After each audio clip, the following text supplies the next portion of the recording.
Hello दोस्तों, आज के इस वीडियो में हम लोग सीखेंगे कि पाइथागोरस प्रमेय का सवाल कैसे बनता है। ठीक है, देखिए पाइथागोरस प्रमेय सवाल जो है बहुत ही आसान होता है, लेकिन हम लोगों को भारी क्यों लगता है?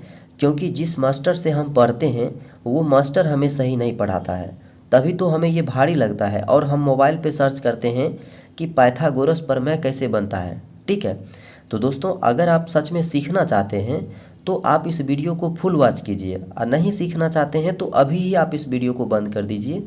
और हमको ये भी पता है कि वीडियो थोड़ा सा लंबा है, लेकिन अगर आप सही में सीखना चाहते हैं तो इस वीडियो को आप लोग देखेंगे, और नहीं सीखना चाहते हैं तब तो कोई बात ही नहीं है। तो मैं आप लोगों को जो सिखाऊंगा बहुत ही आसानी से सिखाऊंगा और बिल्कुल बेसिक लेवल से सिखाऊंगा। ठीक है, तभी तो आप लोग जो है कितने भी कठिन प्रश्न अगर दे देगा तो आप लोगों को समझ में आ जाएगा। देखिए हम लोग इसमें इन 3 प्रश्नों को सॉल्व करेंगे।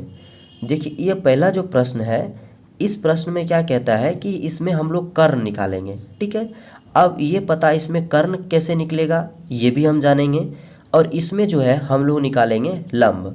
ठीक है, और इसमें आधार। तो हम लोग बिना किसी डायरेक्शन के दिए रहेगा, जैसे कि इसमें कर्ण नहीं लिखा हुआ है, तो हमको पता कैसे चलेगा इसमें कर्ण निकालना है, इसमें लंब निकालना है और इसमें आधार निकालना है। ये सब भी तो पाइथागोरस प्रमेय में समझना पड़ता है, तभी तो आप लोग कोई भी सवाल आसानी से सॉल्व कर पाएंगे। तो यह वीडियो आप लोग पूरा देखिएगा तो आप लोगों को सब कुछ समझ में आ जाएगा। ठीक है, तो चलिए शुरू करते हैं। तो सबसे पहले हम लोग समझ लेते हैं कि पाइथागोरस प्रमेय होता क्या है। ठीक है, देखिए ध्यान से समझिएगा, आप लोग को सब कुछ समझ में आ जाएगा।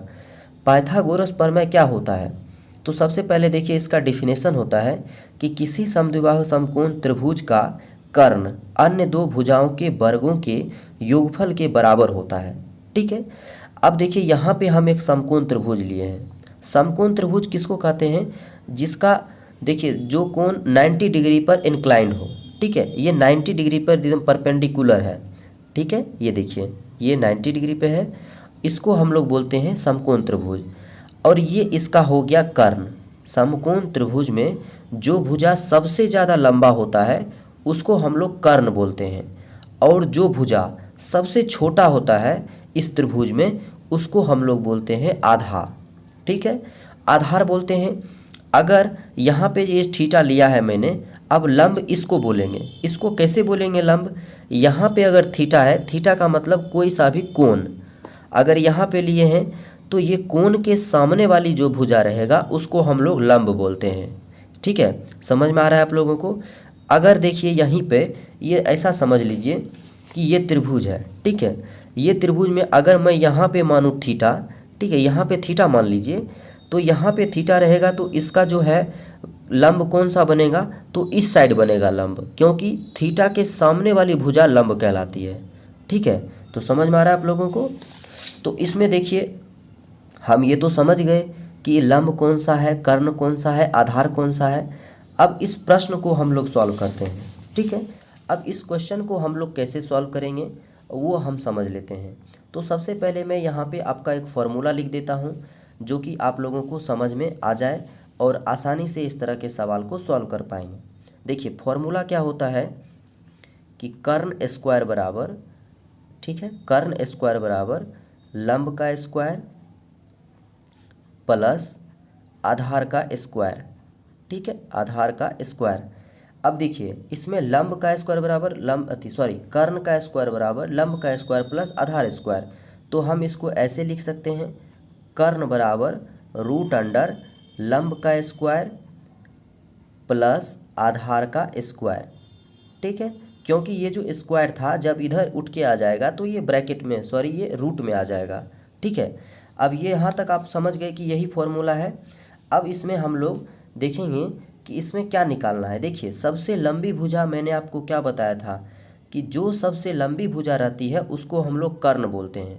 ठीक है, तो इसमें कर्ण निकालना है, तो इसमें 2 भुजा दिया गया है, हमेशा 2 भुजा दिया रहेगा। तो कर्ण कैसे निकालेंगे? सबसे पहले हम क्या करेंगे, लिखेंगे कर्ण का जो फॉर्मूला मैंने अभी यहाँ पे लिख ही दिया है, आप लोग को समझ में आ गया। अब देखिए इसमें हम लोग सिर्फ वैल्यू को पुट करेंगे। ठीक है, पुट कैसे करेंगे ये देखिए, लंब कितना दिया गया है 8 सेंटीमीटर, तो हम क्या करेंगे यहाँ पे 8 डाल देंगे और 8 का स्क्वायर कर देंगे, ठीक है। फिर प्लस, अब देखिए यहाँ पे 6 सेंटीमीटर क्या है, आधार, और यहाँ आधार है तो 6 का स्क्वायर हो जाएगा, है ना।